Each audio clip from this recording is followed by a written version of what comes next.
One nation one popcorn और one nation many popcorns. अभी recently सरकार ने पॉपकॉर्न्स पर, डिफरेंट टाइप ऑफ पॉपकॉर्न्स पर डिफरेंट टाइप ऑफ टैक्सेशन लगाया है, जिसमें सॉल्टेड अगर आप पॉपकॉर्न खाते हैं तो उस पर आपको 5% जीएसटी देना होगा। अगर आप कैरमलाइज्ड या जिसमें शुगर ऐड किया गया है अगर वो पॉपकॉर्न खाते हैं तो आपको 18% जीएसटी देना होगा। जिसको लेकर सरकार की काफी ज्यादा क्रिटिसिज्म हो रहा है सोशल मीडिया पर। दो इसको लेकर सरकार ने क्लैरिफिकेशन दिया, बट ये क्लैरिफिकेशन को बहुत लोग जो है एक्सेप्ट नहीं कर रहे हैं। एक तरफ हम वन नेशन वन इलेक्शन की बात कर रहे हैं, वन नेशन वन सब्सक्रिप्शन की बात कर रहे हैं फॉर हायर एजुकेशनल इंस्टीट्यूशंस, पर ये सेम चीज जो है जीएसटी में लागू होती हुई नहीं दिख रही है। अब थोड़ा सा जीएसटी के बारे में समझ लेते हैं। Goods and services tax. Goods and services tax basically जो बहुत सारे इनडायरेक्ट टैक्सेस हैं उनको सब्स्यूम करता है, जैसे कि excise duty, special excise duty, उसके अलावा आपका एंटरटेनमेंट टैक्स, वैट, बहुत सारे इनडायरेक्ट टैक्सेस को सब्ज्यूम करता है। और ये एक बहुत बड़ा रिफॉर्म था जो सरकार लेकर आई थी। अगर आप पिछले 10 साल के सरकार के कार्यकाल को देखेंगे तो उसमें one of the best step ये माना जाता है जीएसटी लाना, जिसको लेकर कांग्रेस की सरकार, यूपीए की सरकार ने भी बहुत कोशिश करी और फाइनली जो है एनडीए की सरकार 1 जुलाई 2017 को इसको लागू करने में कामयाब होती है, जिसके लिए संविधान में संशोधन भी किया जाता है। अब ये सारे के सारे जो इनडायरेक्ट टैक्सेस है इसको सब्ज्यूम करके, बहुत सारे टैक्सेस को सब्ज्यूम करके एक सिंगल रेट ऑफ टैक्सेशन लाने की बात की गई।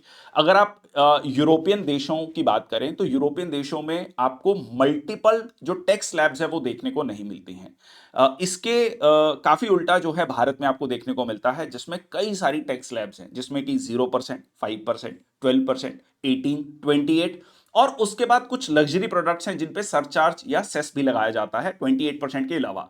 सरचार्ज या सेस होता है टैक्स ऑन टैक्स उसको कहा जाता है। इसके अलावा पेट्रोल, डीजल, अल्कोहल, ये जो है जीएसटी के परव्यू से बाहर है। तो प्रैक्टिकली कहें तो 7 टैक्स स्लैब्स आपको देखने को मिलती हैं। अब इसमें भी सेम कैटेगरी ऑफ प्रोडक्ट्स में आपको डिफरेंट टाइप ऑफ टैक्सेशन देखने को मिलता है। तो यहां पर अगर आप एक सिंगापुर की एग्जांपल दें तो वहां पर जीएसटी जो है आपको 7% देखने को मिलता है, जहां की भारत में कुछ प्रोडक्ट्स पे 28% है। देखिए, अब इसमें सरकार का एक जो कह लीजिए एक्सप्लेनेशन ये रहता है कि देयर आर सर्टन प्रोडक्ट्स जिस पे हायर रेट ऑफ टैक्सेशन लगाना जरूरी है क्योंकि उन्हें डिस्करेज करना है, जैसे टोबैको प्रोडक्ट्स हैं। ठीक है, fair, but there are certain products जिसको लेकर जो है डिफरेंट टाइप ऑफ टैक्सेशन है। एग्जाम्पल के लिए ये चीज वित्त मंत्री जी के सामने भी रखी गई कि अगर आप क्रीम लेते हैं उस पर 5% जीएसटी है, बन है, पर वही क्रीम और बन जब साथ में आ जाता है, क्योंकि वो पेस्ट्रीज की कैटेगरी में आ जाता है, तो उसमें 18% जीएसटी लग जाता है। तो एक रेस्टोरेंट ओनर ने कहा कि लोग हमसे क्रीम और बन जो है अलग अलग मांगते हैं। वो कहते हैं जी क्रीम हम ही लगा लेंगे बन पे, कम से कम हमारा 13% जो है टैक्स बच जाएगा सीधा सीधा। सिमिलरली अगर आप जूते खरीदने जाते हैं तो अगर आप 1,000 रुपए से कम के जूते खरीदते हैं तो 12% जीएसटी है। जैसे ही वो 1,000 रुपए से 1 रुपए ज्यादा हुआ तो उस पर 18% जीएसटी लग जाएगा। सिमिलरली होटल रूम्स हैं, होटल रूम्स में अगर आप 7,500 तक का जो है होटल रूम बुक करते हैं उस पर एक set of rate of taxation है, उससे ऊपर अगर वो होटल रूम जाता है तो उस पर 18% जीएसटी हो जाता है। अब इससे एसेंशियली प्रॉब्लम क्या हो रही है? देखिए, इससे एसेंशियली प्रॉब्लम ये हो रही है कि आप इकोनॉमी को डेलिबरेटली जो अनप्रोडक्टिव प्रोडक्ट्स हैं उनकी तरफ पुश कर रहे हैं, लो क्वालिटी प्रोडक्ट्स की तरफ पुश कर रहे हैं। अगर आप 2047 तक एक विकसित भारत बनना चाहते हैं, एक विकसित भारत का सपना है, तो उसके लिए हमें इनोवेशन और हाई क्वालिटी प्रोडक्ट्स पर फोकस करना होगा।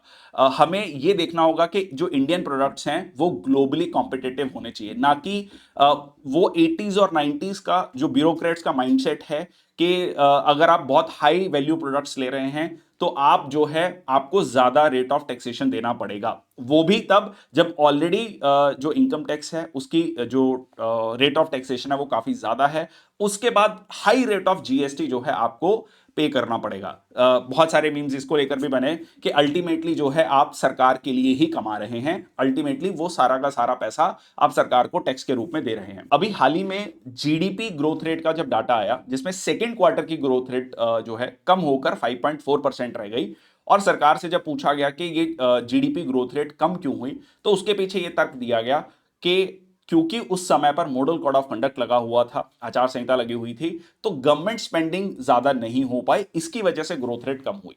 तो अगर ऐसा है, अगर सरकार की स्पेंडिंग की वजह से ग्रोथ रेट कम हुई है, ये एक बहुत खतरनाक संकेत है इकोनॉमी के लिए, क्योंकि इसका मतलब ये है कि प्राइवेट कंजम्पशन नहीं हो रही है। प्राइवेट कंजम्पशन ना होने का एक बहुत बड़ा कारण ये भी है कि हाई रेट ऑफ टैक्सेशन, वो income tax and then GST.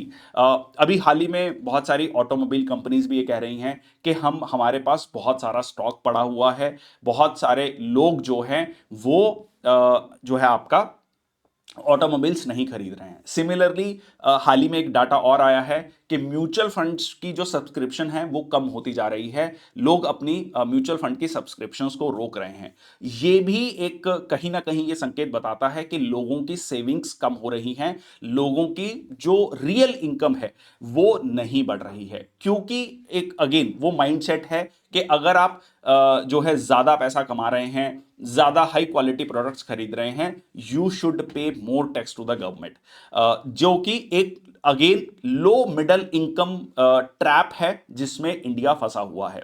एक और उदाहरण यहां पर मैं लेना चाहता हूं एयर ट्रेवल की। देखिए आज से 20 साल पहले अगर कोई एयर ट्रेवल करता था, बायर जो है ट्रेवल करता था, तो पूरे मोहल्ले को, पूरे कुनबे को पता रहता था, specially in the middle class, कि हाँ जी वो जो है वो बाय एयर ट्रेवल किया है, क्योंकि एक बहुत लग्जरी जो है उसको माना जाता था। बट आज के समय पर नहीं है।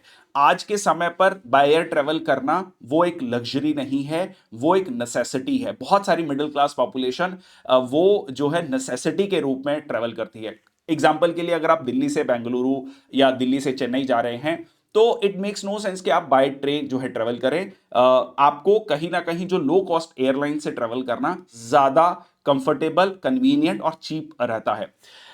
इसके अलावा अब वही जो मिडिल क्लास व्यक्ति एयरपोर्ट एंटर करता है, जो पानी की बोतल उसको 20 रुपए की मिल रही है बाहर, वही पानी की बोतल जो है एयरपोर्ट पे उसको 4, 5, 6 टाइम्स तक जो है प्राइसेस पे मिलती है। अगेन दैट माइंडसेट कि अगर आप एयरपोर्ट जा रहे हैं, बाय एयर ट्रेवल कर रहे हैं, अब आप एक लग्जरी व्यक्ति हो चुके हैं, अब आप एक एलीट व्यक्ति हैं, अब आपको बहुत हायर रेट ऑफ टैक्सेशन देना होगा। तो अगेन ये वही माइंडसेट है जो पहले का चल रहा है, ये बदलने की जरूरत है। अब बहुत बड़ा मिडिल क्लास तबका जो है बाय एयर ट्रेवल करता है, उसमें आप डिफरेंट काइंड ऑफ शॉप्स रख सकते हैं, डिफरेंट काइंड ऑफ जो है प्रोडक्ट्स रख सकते हैं, जिसमें कि अफोर्डेबल प्राइसिंग रहे, रेट ऑफ टैक्सेशन कम हो, ताकि बेसिक असेंशियल आइटम्स जो है मिडिल क्लास पॉपुलेशन या लोअर मिडिल इनकम पॉपुलेशन जो है उसको अफोर्ड कर सके। तो ये कुछ एग्जांपल्स थी जिसमें हम जीएसटी को समझ सकते हैं, जीएसटी की प्रॉब्लम्स को समझ सकते हैं।